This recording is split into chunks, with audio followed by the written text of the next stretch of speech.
Hello, I'm George from Ireland. So here I am at Joseph's Pyramid in Egypt. So it's a step pyramid, one of the very early pyramids, and it's got 6 levels called mastabas.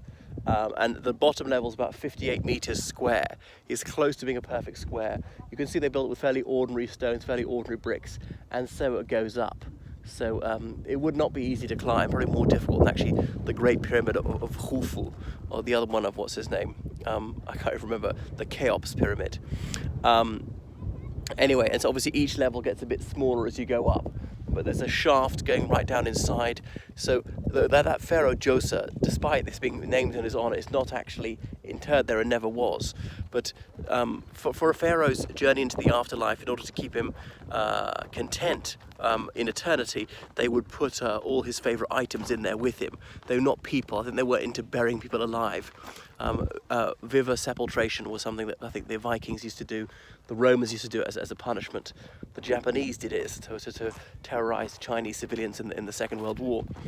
But anyway, you can see some more pyramids further south, about 148 pyramids in Egypt, some of them rather small. There are a few in this complex here. There are 9 in the main pyramid complex in Giza. So this is a necropolis, and the various other high status people who are laid to rest here.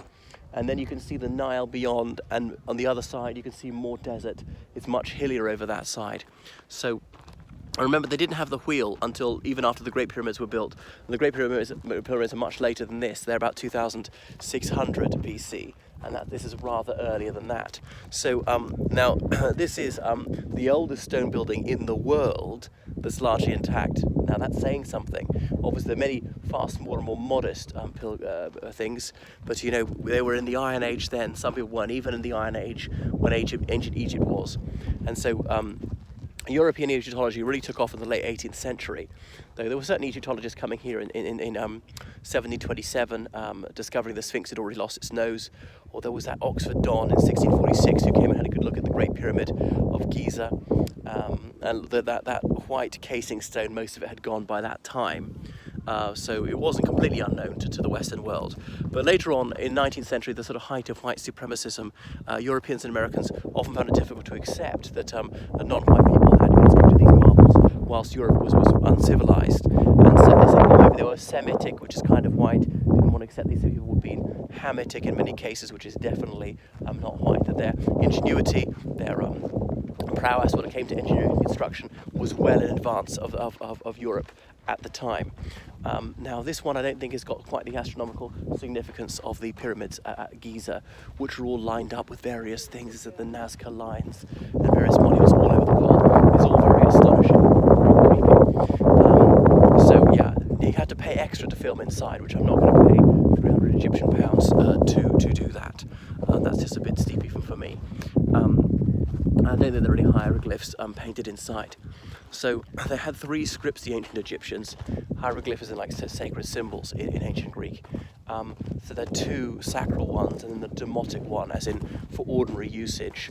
And then really in the Dark Ages, that completely fallen out of use, and they were only using the Coptic script, which is related to Greek. So as a in about 1830 wrote a code, but he was standing on the shoulders of giants because various British and Prussian and I think Swedish scholars had done a lot of the spade work for him.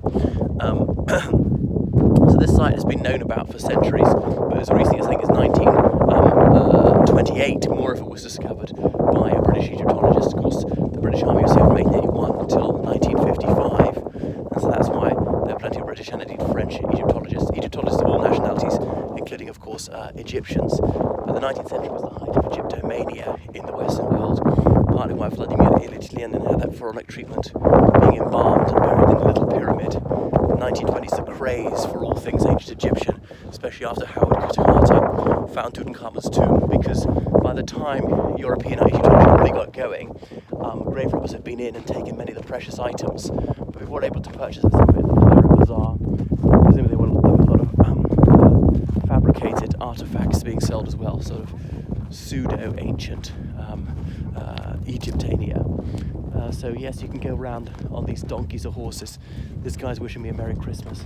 Asked me what to take his snap, but not pay any money. Well, no thanks. Now people come up to you showing you around, not asking if you want a guide, and saying, well, I had to say, no, well, I don't want, I'm not going to pay you nothing. Pay what you like, I'm not going to pay you nothing. And then he goes off rattling through it, talking at me when I didn't ask all of this thing, okay? So yeah, a sign telling me, ooh, 1 month in prison, not as bad as I thought. I thought 3 years. Maybe the Great Pyramid of Giza is that long. So there's a fence around here, so don't try and pull a fast one and get in without paying.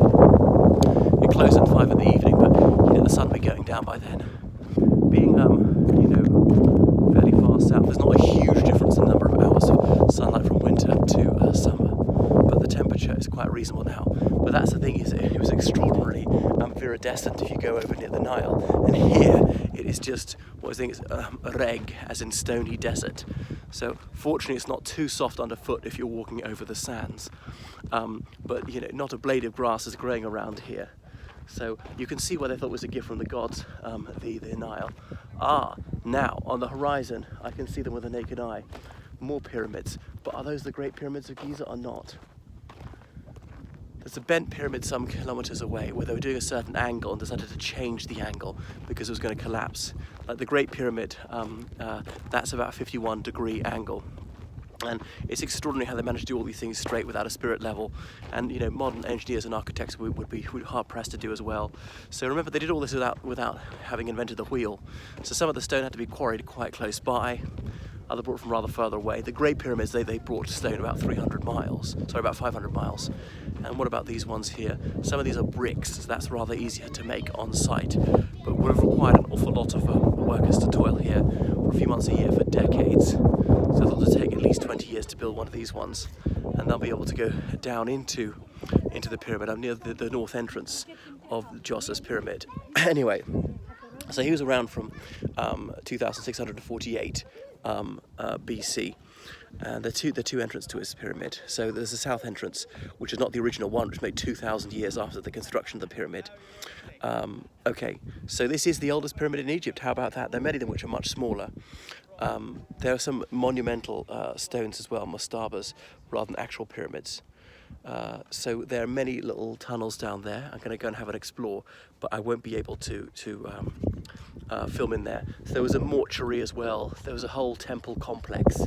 So, and then you can see these mounds, many of them burial mounds as well, for other people who were notables in ancient Egypt.